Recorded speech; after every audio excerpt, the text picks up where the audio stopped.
მოგესალმებით. თქვენ უყურებთ არტემს. მე ანი ვარ. დღევანდელი გადაცემის სტუმარი გახლავთ ხატვარი მარიამ შაქარაშვილი. გამარჯობა მარიამ. გამარჯობა. ძალიან მიხარია რომ დღეს გვესტუმრებ. მეც ძალიან მიხარია და მადლობა თქვენ. სათხარ შეკითხვებისთვის ვიწყებ ბლიც ინტერვიუებით. ცოტა უღელა პირველი ასეთი ფორმატი ჩვენთვის ვარ მზად ვარ მე მგონი.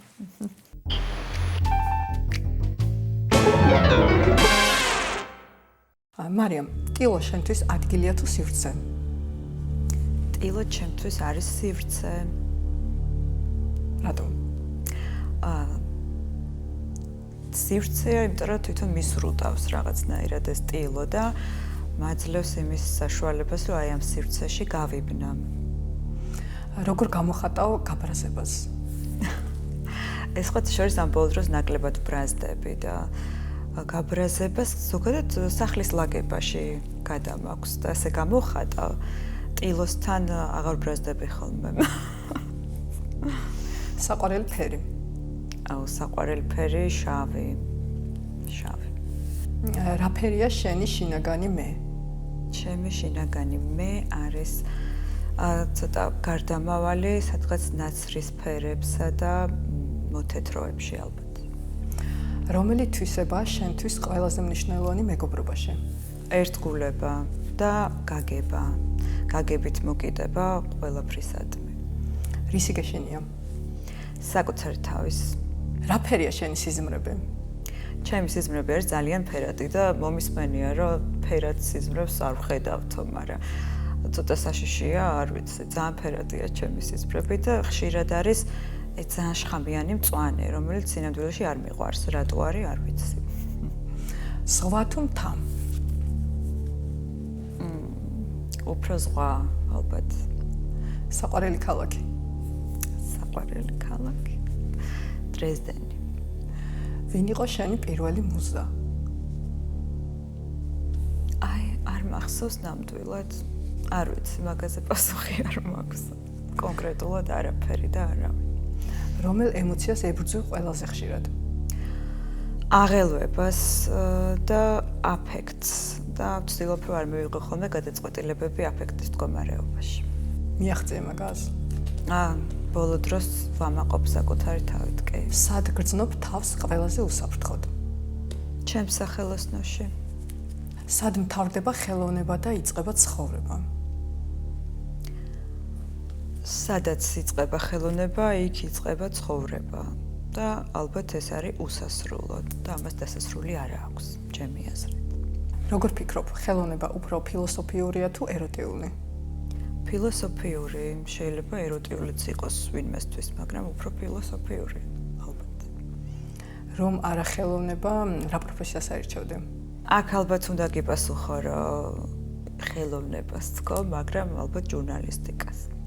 რამდენად მნიშვნელოვანია ხალხის აზრი შენთვის, შენი შემოქმედების ირგვლივ და ზოგადადაც? საკმაოდ მნიშვნელოვანია სხვათა შორის, რადგან მე ამ საზოგადოების ნაწილი ვარ. გადამწყვეტი მნიშვნელობა რა თქმა უნდა არ აქვს, მაგრამ დიდი მნიშვნელობა აქვს ჩემთვის. კრიტიკას რამდენად მარტივად იღებ? აბა კრიტიკა.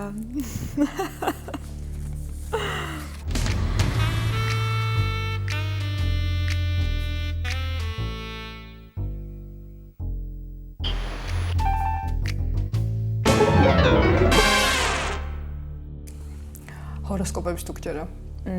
კი, ჯერა. ოდესმე შეგიცვლია ნახატი იმის გამო, რომ ვინმეს დაუწონია? არა, სხვათა შორის არა, უბრალოდ ჩამრჩენია ეს ფიქრი და გადამიაზრებია და მე თუ მიპოვი ამაში სიმართლის მარცვალი, შეიძლება მერე კი, მაგრამ აი, სხვის აზრის გამო ნამდვილად არა. ვინ გიყვარს ყველაზე მეტად? ყველაზე მეტად მიყვარს დედა. სად მიდის შენი ძალა, როცა არ ხატავ?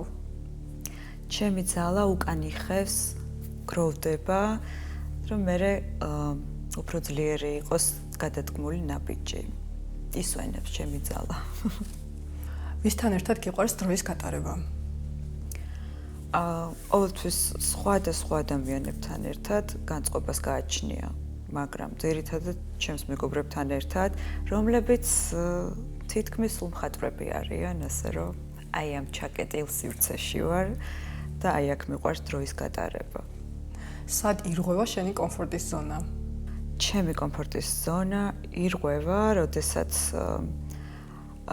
სხვაზე ვარ დამოკიდებული რაიმე გადაწყვეტილებაში, ან რაღაცა კოლაბორაციას ვაკეთებ და სხვას უნდა ველოდო, რადგან ის სხვა არასდროს მუშაობს ისე, როგორც ჩემი ფსიქიკა, როგორც ჩემი რუტინა და აი აქ ძალიან წუთში ვარდები.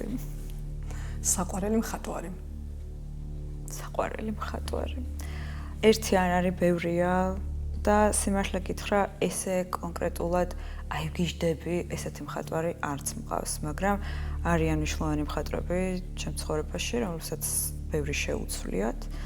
რიხტერი, კიფერი, თავის დროზე ადრე უფრო მეტად ტაპიესი და სხვათა შორის ჩემი თანამედროვე მხატვრები, ჩემი მეგობრები, ახალი თაობის წარმომადგენელი მხატვრები, ესენი არიან ჩემი საყვარელი მხატვრები.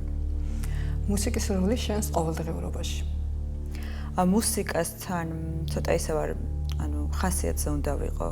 თუ მუშაობ, კონცენტრაცია თუ მჭირდება, მუსიკა ძალიან მიშლის ხელს, მაგრამ ხატვის დროს რაღაცა დაბალ ტონზე ჩართული ნებისმიერი მუსიკა, ნებისმიერში, უფრო კლასიკა ალბათ, კარგად მოქმედებს ჩემს.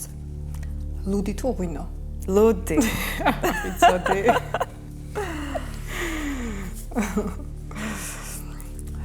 შენი აზრით, რისი ყიდვა არ შეიძლება ფულით? სიმშვიდის. შენი საყვარელი შინაური ცხოველი? ძაღლები. რომ მყავს, იმიტომ თუ ზოგადადაც? იმიტომ მყავს, რომ ჩემი საყვარელი ცხოველებია. ადამიანების დონეზე მყავს თითქმის აყვანილი უკაცრავად. რა არის ყველაზე ძვირადღირებული რამ, რაც გიყიდია? თვითმფრინავის ბილეთი. როგორ უმკლავდები ურთიერთობაში არსებულ უთანხმოებებს?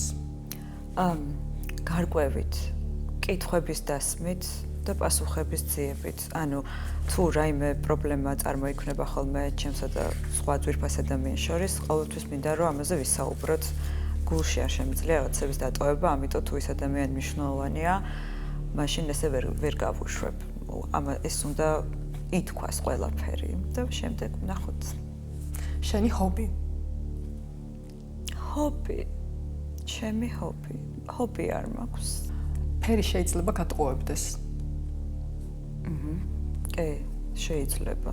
ჯერ ერთი ჩვენი ყველას თვალის სხვანაირად აღიქვამს ყველაფერს და მე ფერი ხო ძალიან ვერბალური რაღაც არის და ძალიან ფილოსოფიური და ასე რომ ალბათ გვატყუებენ, კი.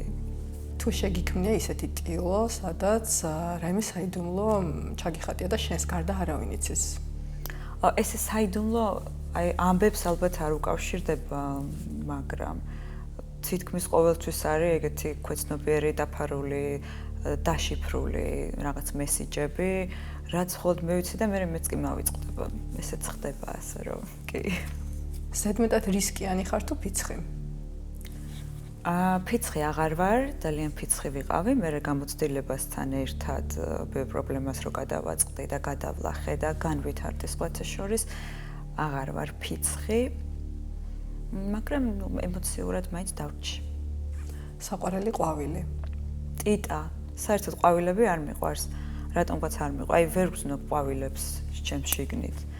მაგრამ ტიტასთან მაქვს განსაკუთრებული დამოკიდებულება, ალბათ იმიტომ რომ სადაც გავიზარდე ჩვენი მეზობლის ეზოში სულ ტიტები ყვაოდნენ და ეს იმას ნიშნავდა, რომ გაზაფხული მოვიდა და გაზაფხულს ყოველთვის ძალიან ველოდები ხოლმე. რას არ შეჭამდი არასდროს? ხაშს. როგორ იწყება შენი იდეა ნამუშევრისთვის? ძალიან უცნაურად. აი ზოგჯერ გამიელვებს ხოლმე და რაც აინთება თავში. ზოგჯერ რაღაც დაკვირვებების შემდეგ, სხვადასხვანაირად, მაგრამ ეს იდეა ჯერ გრძნობით ადის გონებამდე და რაღაცნაირად მიმართულებები თავის ეძლევა ხოლმე მე ცოტა ვეხმარები დახვეწაში. თორემ თავისით ხდება რაღაცები რა. რომელი უფრო რთულია გამოხატო ფორმა თუ ფერი? თუ რთულია, ორივე რთულია და ალბათ ერთად უფრო რთულია. ნუ გააჩნია რას გამოხატავს, თუ საკუთარ თავს და განწყობას გამოხატავს. ვიცი, მაგიტო ვართ ხა ჩვენ პროფესიონალები, მხატვრები, რომ ეს რაღაცნაირად შევძლოთ. მაგრამ განწყობას უნდა დაემთხვეს, თორე იქ შენი პროფესიონალიზმი ვერაფერს გიშველის. ვინ იცის შენი ყველა საიდუმლო? მე არანაირი საიდუმლო არ მაქვს. მე ვარ ძალიან ღია ადამიანი, ზედმეტად ბევრს საუბრო, ზედმეტად ბევრს ყვები, ასე რომ მე არ შემიძლია საიდუმლო მქონდეს, მოსაწყენი ადამიანი ვარ. გეშენია დაბერების? არა, საერთოდ არა, იმიტომ რომ დაბერება თუ ასაკს გულისხმობთ, ეს გამოცდილებაა და დაბერები შეიძლება ეხავე დავბერდე, თუ თავს დავიბერებ. ცხოვრებაში ყველაზე მადლიერი რის გამო ხარ? ყველაზე მადლიერი ვარ იმის გამო, რომ მაქვს უნარი, მომეცა უნარი, რომ რაღაც საკითხებს შევხედო ბევრი კუთხიდან, ლოიალური ვიყო საკუთარ თავის მიმართ და სხვების მიმართ, განვიცადო ეს ყველაფერი და შემდეგ გამოვიტანო აზრი. და აი ამის მართვა რო შემიძლია, აი ამის ძალიან მადლიერი ვარ. ალბათ ცოტა შეგნება რო გამაჩნია, მადლიერი ვარ ძალიან. როგორია შენი იდეალური დღე?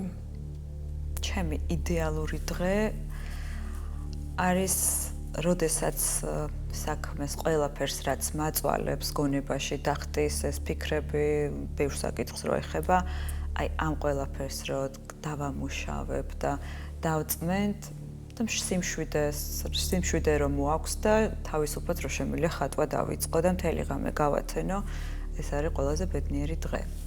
თუ გეშინია წარუმატებლობის? წარუმატებლობის მეშინია, კი და ამისთვის ყველაფერს ვაკეთებ, რომ ეგ მომენტი არ დადგეს. ადრე უფრო მეშინო და ეხა მივხვდი, რომ მე ჩემს მაქსიმუმს ვაკეთებ ზოგადად. აი მაგალითად ძალიან რო გეჩქარება, აი ამას ვადარებ ხოლმე, ძალიან რო გეჩქარება, რომ მეტროს მიუსწრო. თავარი ამ მეტროს ვაგონს მივუსწრო და რომ ჩავჯდები, მე უკვე თავისი თმითის თავისთავად ხდება რაღაცები და აი ამ მომენტს ვადარებ ხოლმე. ეხა თუ წარუმატებელი, ანუ მაგისი დღე დადგება, რომ წარუმატებელი აღმოჩნდე, მაშინ ოკეია და მე თუ დავაკლებ რა რაღაცას და ამიტომ ვცდილობ რომ მე არ დავაკლო არანაირი ცდელობა და იმ დღეს მოვისმინე ესეთი ფრაზა და ვეთანხმები, რომ წარმატება მიდის მხოლოდ მასთან, ვინც არასდროს ჩერდება და ჯერჯერობით ეგ ადამიანი ვარ და მე არ ვიცი რა იქნება. ყველაზე უცნაური მასალა რითიც გიმუშავია? ყველაზე უცნაური მასალა, ნუ არც ახლა რამდენად უცნაურია, მაგრამ ქვიშა, აგურის ნაფხვენი, პრინციპში ეს უცნაური არ არის და მოსულა. და ამ წუთას ახლა სხვა არ მახსენდება რამე განსაკუთრებული. ერთი ნახვით შეყვარების თუ გჯერა? მე ყველაფრის ჯერა. კი, ალბათ კი. გრძნობები წვდება? კი, გრძნობები წვდება.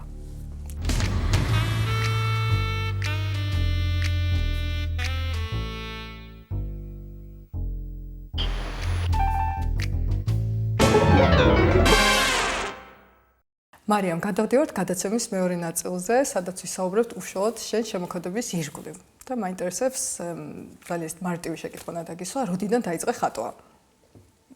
მარტივი პასუხი მაქვს ბავშვობიდან.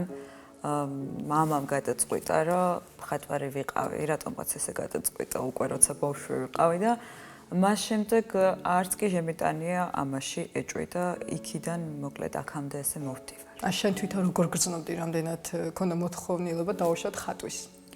კი, დიდი მოთხოვნილება მქონდა, თორე სხვანაირად გავაპროტესტებდი მამაჩემის გადაწყვეტილებას და ნამდვილად შინაგანად გრძნობდი და გრძნობდი, რომ ცოტა უცნაური ბავშვი ვიყავი, უცნაური ეგ სიტყვა თუ შეიძლება რომ ახლა გამოვიყენო, სხვანაირი ბავშვი ვიყავი, სხვა სამყარო მქონდა, გრძნობდი გარშემო მყოფი ბავშვებიდან გამომდინარე და აი ესეთი შეგრძნება მქონდა, რომ მომავალშიც ამ გზაზე უნდა ვდგარიყავი. ანუ გამოდის მამა შენმა აღმოაჩინა შენი ნიჭი. კი, ასე გამოდის, მამა ჩემი ძალიან მნიშვნელოვანი ფიგურა არის ჩემ ცხოვრებაში და მან გადაწყვიტა ჩემი პროფესია. როგორ გაგრძელდა შემდეგ შენი ხელოვნების მიმართ სიყვარული? როგორ მიხოდი ფერწერამდე და თუნდაც დღევანდელამდე? ეს ეტაპობრივად უფრო და უფრო იზრდებოდა ეს სიყვარული და ნუ გავიარე ყველა ის საფეხური, რაც ალბათ მხატვრად ჩამოყალიბებას ჭირდება. გორის სამხატვრო სკოლიდან დაწყებული, მე თბილისის სახელმწიფო სამხატვრო აკადემიით დამთავრებული და კიდევ მრავალი საფეხური. რამდენად გიყვარს ექსპერიმენტები? ექსპერიმენტები ძალიან მიყვარს. იმდენად მიყვარს, რომ გონია, რომ ეს უკვე აღარ არის ექსპერიმენტები, ცვლილებები მიყვარს, რისკები მიყვარს და გამბედავი ნაბიჯები მიყვარს. ძირითადად რა არის ხოლმე შენი ინსპირაციის წყარო? საერთოდ ძალიან მეცვლება შეხედულებები, ემოციები და ძალიან ვუსმენ შინაგან ჩემს მდგომარეობას, ამიტომ სულ სხვადასხვა თემა ხდება ხოლმე, ან მოვლენა ჩემი ინსპირაციის წყაროდ. ძირითადად ალბათ გარემო სადაც ვარ, მიმდინარე მოვლენები, ემოციური ამბები ხდება ძირითადად ჩემი ინსპირაციის წყარო. ძალიან საინტერესო ისტორია აქვს შენს ნამუშევარს ქარვა ჩემს თვალებში და რომ მოუყვე მაყურებელს. ეს 2022 წელს ჩემს რამდენიმე კოლეგასთან ერთად მიწვეული ვიყავი ლიეტუვაში, ნიდა ქვია, ულამაზეს პატარა ქალაქს, რომელიც არის ბალტიის ზღვაზე გაშენებული. და ეს ადგილი იყო ჩემთვის რაღაც საოცარი. თავს გრძნობდი ძალიან უცნაურად, მეგონა რომ რაღაცა ზღაპრის ნაწილი ვიყავი და ყველაფერს რასაც ვხედავდი, ჭკვიალებდა და აი გადატანით მნიშვნელობით ვამბობ. მაგრამ აი ყველაფერი იყო ჯადოსნური და ისეთი ემოციით ავივსე, საკუთარ თავს ვერ ვცნობდი და სხვათა შორის იმის მერე ძალიან შეცვლილი ვარ. და ნუ ისტორია ცოტა მეცინება, მაგრამ მართლა ესე იყო, შევიძინე ქარვის საპონი, რომელსაც მართლა ქარვის ნაწილაკები ქონდა და საოცარი სუნი და სახში ერთი სული მქონდა, მე სული ყავი, რომ აი ამით სახე დამებანა და ჩამივარდა თვალში ქარვის ნატეხი და მთელი დღე ვერ მოვიშორე, დავიტანჯე და ნუ მე ეს გახდა ინსპირაციის წყარო და ამან შემოქმნევინა სხვათა შორის მთელი სერია. სახელწოდებით ქარვა ჩემს თვალებში. სხვათა შორის გადატანით მნიშვნელობითაც კი სულ ქარვებს ხედავდი მაგ პერიოდში და ამით ამოვწურე, ხო. შენთან სახელოსნოში საუბრის დროს აღნიშნე, რომ ძალიან გიყვარს შავი ფერი და თავს კომფორტულად გრძნობ ამ ფერთან ურთიერთობაში. ნამდვილად ასეა, შავი ფერი, ნუ მაშინაც ვახსენე, რომ ჩემთვის არასოცირდება ტრაგედიასთან, არასოცირდება რაღაცა სიმძიმესთან, ძალიან ბედნიერი ვარ შავში როცა ვმუშაობ, იმიტომ რომ ამას იმდენი შრე აქვს, იმდენაირი შავი არსებობს და იმდენაირად შეიძლება ამისი გამოყენება, აი ძალიან დიდი კომფორტის ზონა არის ჩემთვის. თუმცა ზოგჯერ მე მჭირდება ხოლმე დისტანცირება და შეცვლა, მაგრამ აი ძირითადად შავში ვგრძნობ თავს ძალიან კარგად. ოდესმე თუ ყოფილხარ რომელიმე მხატვრის ზეგავლენის ქვეშ, რაღაც თუნდაც სწავლის პერიოდში და ძალიან ბევრჯერ ყოფილ ვარ და სწავლის პერიოდში ასეც უნდა იყოს ალბათ.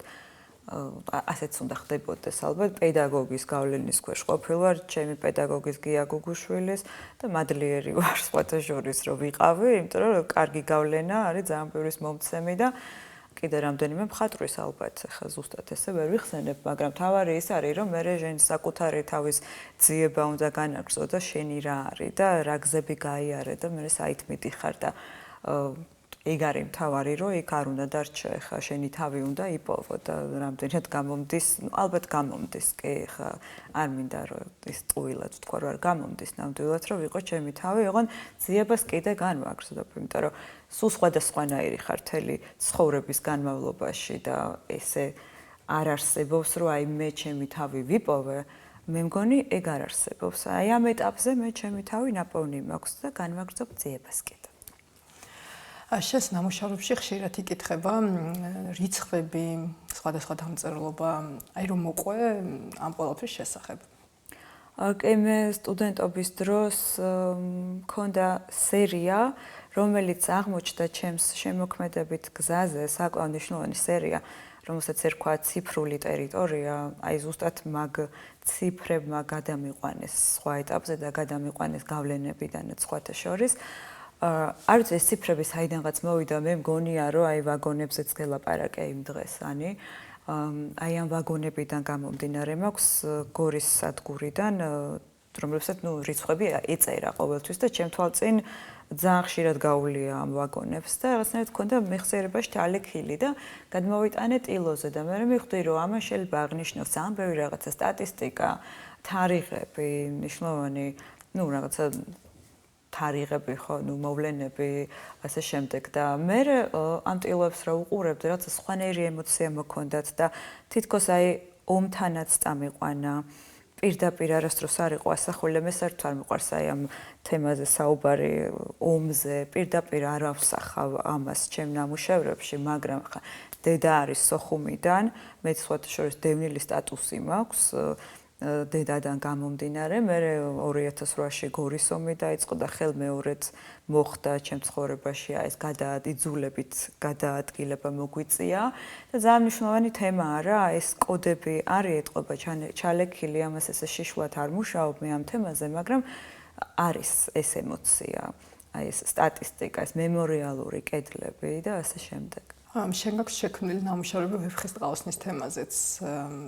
ვეფხისტყაოსნებზე აი ეს რაღაცა ძალიან თავისით მოვიდა, არასდროს დუმებია და არ მეფიქრია, რომ ვეფხისტყაოსანი დავამუშაო და აი ამაზე შევქნა სერიები, მაგრამ ეს ისეთი წიგნია და ეს ისეთი სამყაროა უბრალოდ პერიოდულად ვკითხულობ ხოლმე და მე მომინდა რომ ტილოზე გამომესახა ისე როგორც მე ვხედავდი, ხა რა თქმა უნდა ეს არ არის სტანდარტული ეს ილუსტრაცია არ არის, მაგრამ აი ძირითადად პროლოგი და ეპილოგი მინდა ხოლმე რომ გამოვსახო, მაქვს ასევე ავთანდილის ანდერძი და კიდე რაღაცა მნიშვნელოვანი ნაწყვეტები, ძალიან ჩემებურად გადმოტანილი და საინტერესოა ჩემთვის. ოღონდ ამას ვაჩერებ ხოლმე და მე ეტაპობრივად ვაკეთებ რა.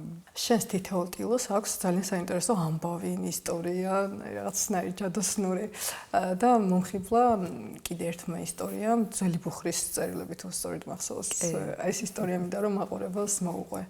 კი, სხვათა შორის არ ყვები ხოლმე რატომღაც ეხა აღმოვაჩინე შენი სიუჟეტის შემდეგ, რომ რაღაცნაირად ძალიან მოვყევი შენთან ყველაფერი და იმდენია მოსაყოლი ახლა, მაგრამ არასდროს ახლა არ მიფიქრია, რომ ადამიანს ამდენი დრო უნდა წავართვა, რომ მე ახლა ეს ყველა ისტორია მოვყვე, მაგრამ კი, ნამდვილად ძალიან ბევრი ამბავი დგას თითოეული ჩემი ნამუშევრის უკან და ეს არის ყველაზე მნიშვნელოვანი, რადგან ახლა მე ამ თემაზე დიდი ხანია ვმუშაობ და მინდა რომ ამას დასასრული ექნება ძალიან მალე ჩემი გამოფენის სახით, მაგრამ დაიწყო, ახლა დიდი ისტორია აქვს ამ ჩემ დრეზდენში ყოფნებსაც და ასე შემდეგ, მე მგონი სხვა დროს ჯობია რომ ვოყვე, მაგრამ აი აქ დრეზდენში სახელოსნოში სადაც მუშაობდით, რომელიც ეკუთვნოდა ალექსანდრე ადამიანს, ძალიან მნიშვნელოვან მხატვარს და ადამიანს ქართველი ახალი თაობის არტისტებისთვის განსაკუთრებით და ჩემთვისაც მის სახელოსნოში მუშაობდი, მისი გარდაცვალების შემდეგ რამდენიმე წელი და ერთ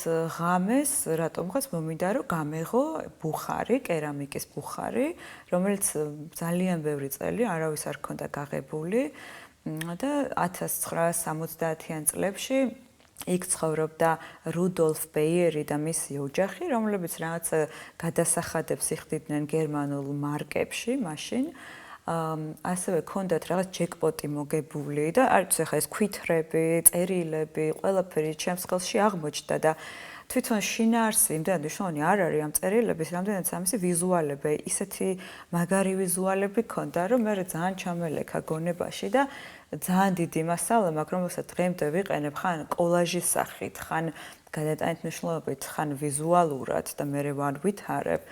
და დიდ ისტორიებსაც ინახავს რა თქმა უნდა ინახავს ყოველთვიურ ამბებს და ასე შემდეგ და მთელი სერია შევქმენი ამაზე მე დამეხმარა ბაბუა ჩემს ხელნაწერებით მე ხა შეიძლებოდა რომ ამისი კოპიო გამეკეთებინა და ისინი ჩამეკრა მაგრამ მინდოდა რომ ენერგეტიკა ქონოდა ამ ხელნაწერებს და დავჭერი გავწირე ბაბუას ნაშრომების ხა მაგას არც არავინ წაიკითხავდა აღარასოდეს მაგაში ხა დარწმუნებული ვარ და ამიტომ მე სხვა სიცოცხლე მივეცი ხო და ნუ ამ სერიას ქვია ძველი ბუხრის მოგონებები გაქვს სერია ველური ძუძუმწოვრები და რისი თქმა გსურს ამ სერიით? ველური ძუძუმწოვრების სერიაც სტუდენტობის პერიოდიდან დაიწყო. ძალიან უცნაური ნამუშევარი, შემომექმნა ერთ დღეს და ახლა ძალიან ემოციურ განწყობაზე ვიყავი და ჩხაპნიდი ტილოს მახსოვს. რო დავასრულე და შევხედე, მე თვითონ ვიყავი გაუგნებული, იმხელა ენერგეტიკა ქონდა ტილოს და სულ შრეებად იყო დაჩეხილი. ეგ ნამუშევარი ხა კერძო კოლექციაში არის, მაგრამ მე დღემდე მგონია, რომ მაგაზე ემოციურად ძლიერი ნამუშევარი არასდროს არ შემექმნი, ვეღარ შევქმენი. ძალიან ბუნებრივად მოხდა ეგ და მაგ სათაურით ვიმეორებ ხოლმე ეტაპობრივად, როდესაც დაახლოებით ეგეთ განწყობაზე ვარ და ეს თვითონ სათაური მომწონს რაღაც ველური ძუძუმწოვრები, ძალიან შეშველი სათაურია და ეს ველური ყოველ ჩვენგანში არის. ნამდვილად არის და ზოგჯერ ამის გამოხატვის საშუალება მაქვს ხოლმე და ყველაზე კარგი საშუალება არის ტილო. შენ სამომავლო გეგმებზე რომ მოგვიყვე ემზადები გამოფენისთვის? კი, ყველაზე მნიშვნელოვანი ხა ჩემს ცხოვრებაში რაც ხდება და რასაც ველოდები და ვემზადები არის მოკლედ მოვყვები, რომ რამდენიმე თვის უკან გამოცხადებული იყო კონკურსი და გამოაცხადა მოკლედ ლიეტუვაში არის ჩურლეონისის სახელობის მუზეუმი და მოკლედ რომ ვთქვათ ქართულმა საზოგადოებამ რომ იცოდეს ჩურლეონისი ვინ არის, ვინ იყო, დაახლოებით ჩვენი ფიროსმანი, ოღონდ ის იყო კიდე კომპოზიტორი, მწერალი, პოეტი, მხატვარი და ასე შემდეგ. აი ამ მუზეუმმა გამოაცხადა კონკურსი ახალგაზრდა პროფესიონალი ხელოვანებისთვის. ეს მივიღე მონაწილეობა. ძალიან დიდი სურვილი მქონდა, რომ აი აქ გავსულიყავი და გამემარჯვე, მაგრამ არ ველოდებოდი, იმიტომ რომ ეს არის აი ამ მუზეუმის ქვედანაყოფის უზარმაზარი გალერეა ქალაქ კაუნასში, სადაც გამოფენილები იყვნენ იოკო ონო, მარინა აბრამოვიჩი და არაერთი ხა ჩამოთვლა არ მინდა და ძალიან დიდი მნიშვნელოვანების მატარებელი გამოფენები ყოფილა და ეს მე ვერ წარმომედგინა, რომ შეიძლებოდა, რომ ჩემ ცხოვრებაშიც ეგეთი შანსი დამდგარიყო და მომივიდა ძალიან თბილი წერილი, ძალიან მეგობრული, ჩვენ გვინდა, რომ შენი გამოფენა გავაკეთოთ აქ და მქონდა შეხვედრა, ავირჩიე სივრცე და დაახლოებით 200 კვადრატულ სივრცეში მექნება გაზაფხულზე გამოფენა და ამისთვის ყველანაირად ვემზადები. ხა ძალიან დიდი შრომა მჭირდება. პრინციპში ხა ნამუშევრების დიდი ნაწილი უკვე მაქვს შექმნილი, კიდევ მაქვს რაღაცა იდეები გასაკეთებელი, მაგრამ აქ უკვე ძალიან ლოჯისტიკური საკითხები არის ჩართული, მაგრამ მე ვიცი, რომ ყველაფერს თავს გავართმევ. წარმატებები გაართმევ თავს ყველაფერს, ზუსტად ვიცი. რას ურჩევდი დამწყებ ახალგაზრდა მხატვრებს? კარგი შეკითხვაა ძალიან, იმიტომ რომ შენ რომ იყო მხატვარი, ამისთვის თავი უნდა გადადო. მე ჩემი გამოცდილებიდან გამომდინარე ვლაპარაკობ, შეიძლება ვიღაცას ძალიან გაუმართლა და მარტივად გადაიარა გზა. სხვათა შორის მე ვცდილობ ხოლმე, რომ ახალგაზრდა მხატვრებს გზა გავუმარტივო, რაც მე გავიარე, არ მინდა რომ ყველაფერი ის გამოსცადონ და მე თუ რამე შემილია ცოტა მარტივად გაიარონ. არ ვიცი ეს რამდენად კარგია, ალბათ ჯობია რომ ყველაფერი თვითონ გამოსცადონ, მაგრამ ეს არის რაღაც კუთხით თავგანწირვა არის, ანუ მართლა გადადებული, მართლა შენი უნდა იყოს, მართლა დარწმუნებული უნდა იყო, გინდა თუ არა იყო მხატვარი, იმიტომ რომ ძალიან რთულია ეს ცხოვრება და მე ვურჩევდი რომ თუ ამისთვის მზად არ ხართ, მაშინ აქვე ჯობია რომ რაღაცა ისეთ პროფესია აირჩიოთ, რაც მე ბევრად მეტ ბენეფიტს მოგვიტანს, იმის თავი თუ არ გვაქვს რომ მხატვრობაში ვიყოთ და ყველა სირთულე გადავიტანოთ. თუმცა ხა მე იმ პესიმისტურად გამომდის, თუ ბოლომდე ვშრომობთ, იმ შედეგამდე აუცილებლად მივალთ, მაგრამ ეს ძალიან რთულია და ამიტომ ძალიან კარგად დაფიქრდით, სანამ გადაწყვეტილებას მიიღებთ. დიდი მადლობა მარიამ საინტერესო საუბრისთვის. მადლობა შენ. წარმატებები მინდა გისურვა კიდევ ერთხელ. თქვენ უყურებდით არტემს, დღევანდელი სტუმარი იყო მხატვარი მარიამ შაქარაშვილი. მე ამით გემშვიდობებით, მომავალ შეხვედრაზე.